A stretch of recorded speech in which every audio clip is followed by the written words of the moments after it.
So, Ole Miss today hired Chris Beard. Yeah, I mean, it's not a shock, especially once there were no charges or anything like that. I'm curious to see how this goes long term. If I were Ole Miss, I would be crossing my fingers that Chris Beard and his fiance doesn't work out, because that appears to be a bit of a volatile relationship, and that stuff just doesn't go away.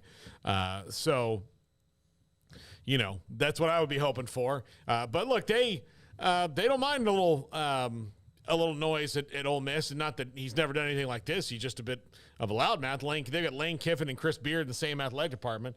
And so we'll see. I mean, I think he'll get the program turned around really quickly, but I do think he's probably lost a little bit of credibility. Like, he probably can't just walk into the transfer portal like he did before and, pluck the guys at Texas and that he did, and then do that at Ole Miss. I'm sure there'll be a little bit of comeuppance for his dismissal at Texas, but it probably won't be what the world feels is justified for it.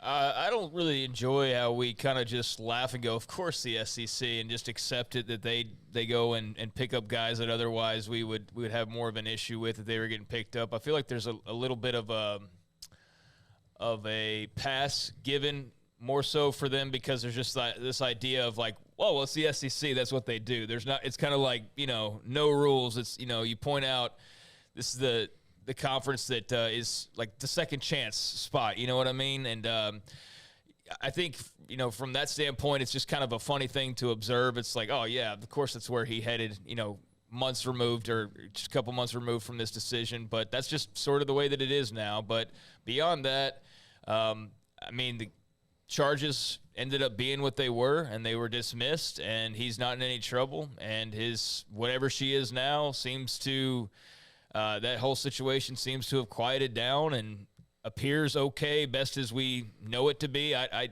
obviously we're all in the kind of dark on that. It's not really any of our business, but it's somewhat our business, just his personal life, given that, what just happened resulted in this hire to begin with. So that's something that's going to probably just linger in the background. And you can best believe if anything were to pop up again, that's going to be a giant story. So, I'm sure that he's done and his people have done everything they can to ensure that, something like that doesn't happen again. And I hope that it doesn't, for everyone's sake involved. But, it's that, beyond just the risk of, okay, could this pop off again? Like, is this volcano dormant or is it not? Outside of that, yeah, of course it's a brilliant hire.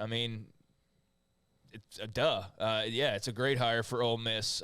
There's no question about that, and he'll do really well for them. I would imagine he'll hit the ground running and make them a better program, I think, in a short amount of time. And so it's a gain, but again, it's just kind of like it's just like, of course, Ole Miss benefited from that situation. You know what I mean? It was almost like there was no break in the action. But, there was a couple months there where obviously he was sidelined and the future was very much in question. So now that that's taken care of, there's nothing preventing it. And so, smart for Ole Miss to be the first in line to go and scoop him up. Well, an Ole Miss alum on our chat room, SPDNMS3, as an Ole Miss alumni, I can tell you that all I care about, and so I'm thinking I know where he's going here. No.